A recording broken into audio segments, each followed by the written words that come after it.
What's going on, you guys? I'd like to welcome you guys to the channel. It's your boy Big Dog back with another one take review. Then I got one for Yashahime Princess Half Demons, which I thought when I first heard about this, I thought one of the characters' name was Yashahime until I realized that what Yashahime actually meant in this Princess Half Demons. It's like princesses and shit. Well, it's like, oh, okay. My bad. But this is basically a spin-off to Inuyasha that deals with Shishomaru's kids and Kagome's kid with Inuyasha. Kagome's kid named Moroha. And Shishomaru's kid, Setsuna and Towa. So I'm going to give you if you guys haven't seen the show, some of you may have never seen the show, I'm going to give you guys a quick overview. This is going to contain some spoilers at some point though. So Shomaru's kids, Setsuna and Towa, got split up not at birth, but pretty early on in life. And Towa went to the our world, I guess we would say, kind of where Kagome is from, and she was raised by Kagome's little brother. Okay, that is important. Setsuna was raised by a few different people, and she became a demon slayer. Moroha was raised by Koga and his clan, and she became a bounty hunter. These three all end up meeting together, and each of these girls has what is called a rainbow pearl, which kind of gives them increased strength or just a certain ability to do certain things. Of course, we know the sacred Shikon jewel that was in Inuyasha was the big thing. You had to collect all the sacred Shikon jewels, then put them together, then basically it grants you wish. So we're wondering where the rainbow pearls come from,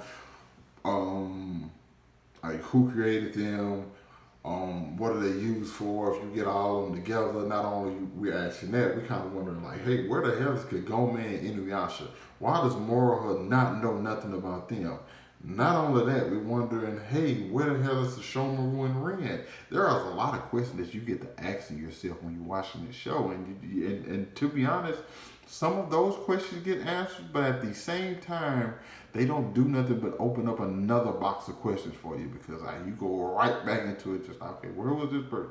Who was this person? Where was this person at? There's so many. It's so Inuyasha though. You know what I'm saying? I feel like if you grew up loving Inuyasha, I feel like you would enjoy this. Because I kind of feel like it falls in that same line. You have these characters they meet. You start getting cool with the characters, because all of them are unique in their own way. Setsuna kind of the stoic one. Towa's the girl out of time, I guess you would kind of call her. Moroha is just like a big ball of energy, right? But you still you have that ties to Inuyasha, so you just kind of wonder, where are they? What is going on with them? What is going on with the people that I grew to love? And they don't really play a part. Sesshomaru doesn't really play a part. Kagome and Inuyasha play no part at all. Moroku, none of the people that you really grew, and even their kids, which you would think play a bigger part, they don't really play a part either. So you just kind of wondering, And I think one of my issues with this is that formulaic way of Inuyasha. As much as I like Inuyasha for what that time was, because Inuyasha was one of those shows. It really didn't matter when you watched an episode, because it seemed to always be, I don't want to say out of place, but that's kind of what it was. It was like Demon of the Week. What demon has a piece of the sacred Shikon jewel this week? Gotta beat them, gotta get the jewel. You know what I'm saying? And it just be so many different random demons that have no real ties to the main story, other than they have a piece of the sacred Shikon jewel. And this one is kind of the same way, where you're not necessarily looking for they're not looking for these rainbow pearls. They just kind of looking for a way to get Setsuna can't sleep. She got a dream stolen by a butterfly. The dream butterfly, which took her memories. That's why she doesn't know who Towa is, and she don't remember their relationship. And so, and like I said, she can't sleep. So that's what Towa's whole mission is, to get her memories back, and so on and so forth. So it's I bet you have this great dog, or this great wolf demon who used to be rivals with Inuyasha and Sesshomaru's dad. I can't think of what was his name. I can't think of it right now. But I guess I'll look it up while I'm talking to you guys about this. it's a weird ass situation because like you're dealing with prophecies. There's so much stuff introduced and so many different elements introduced that you're just like, okay, that's something. That's another tad bit of information that I need.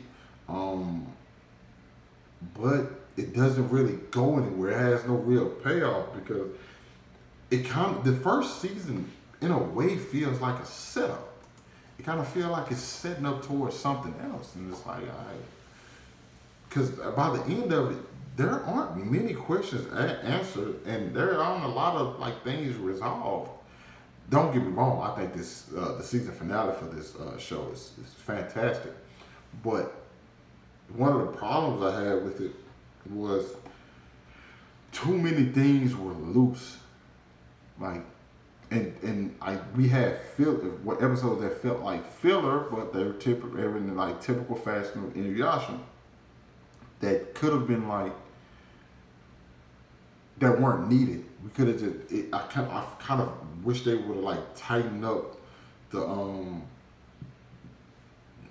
the the story element a little bit instead of like dealing with stuff that has nothing to do with anything. Because it'll be easier. It would have been.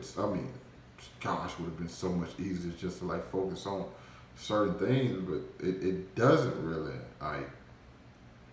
And it only focuses on like, hey, we have to go get this person. We have to get this person. I'm just like, golly, we have to go do this. We have to go do that. And like, we have random missions with Moroha just trying to get bounties.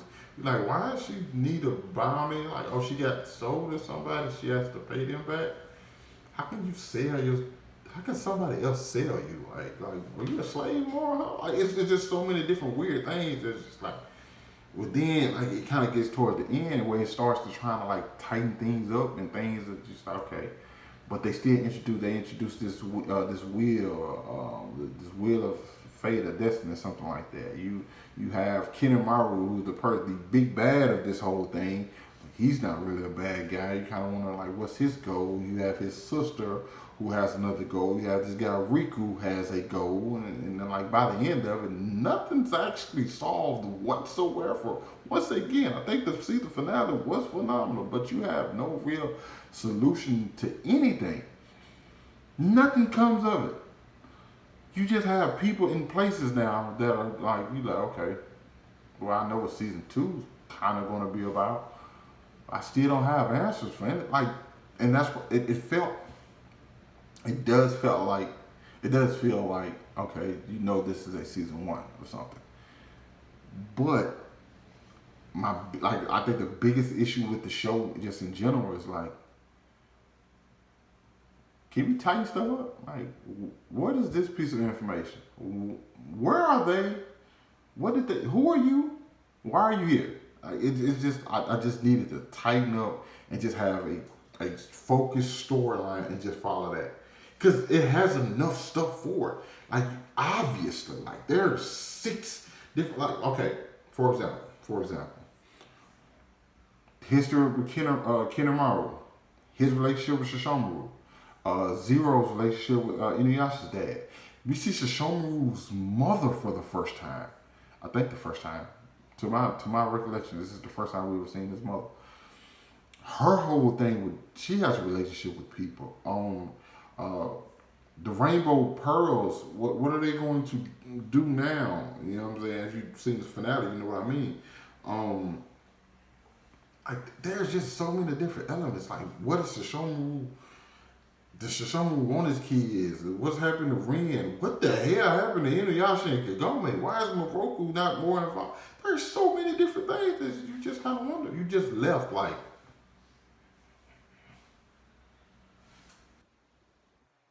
but it's crazy that I knew all of this as I was watching the show, because there were times where like I said, I started reviewing episode by episode, and I was just like, this episode just felt like nothing. Like, it's not really nothing to talk about. They fought somebody, some random demon, and they got away. It's not worth talking about. Like, it doesn't like overall involve the main storyline. And I think in those situations, the biggest benefit you have would be the characters. You have to get people into these characters first. Once you get them into these characters, cool, you don't mind them just doing like meaningless, pointless missions. I don't feel like we have to. I don't. Well, I feel like we got to that point eventually, but at first you kind of just like, oh, I don't really care about this stuff. And if you don't care about it, eventually you don't care about the show, and you're not gonna wait around for when like the big stuff actually starts to happen. Overall, I mean, I think the season finale kind of saved it, in my opinion. I think the season finale definitely saved it, but it does have those.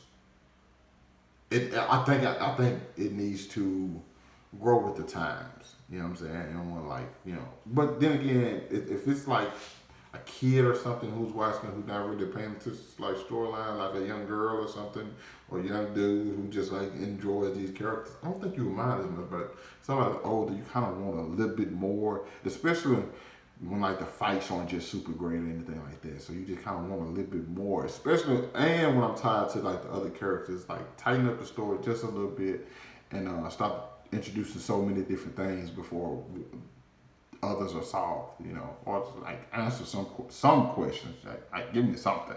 But overall, yeah, that's my review for Yashahime Princess Half Demon. Would I recommend it? I think if you're a fan of Inuyasha, I think you still can like rock with it. If not, I don't know how most other people will like react to the show. But there we go. Yeah, you guys let me know what you thought about it down in the comments. Hit that like button, subscribe to my channel. Thanks for watching the video. Hope you guys staying safe. I'll catch you with you guys later.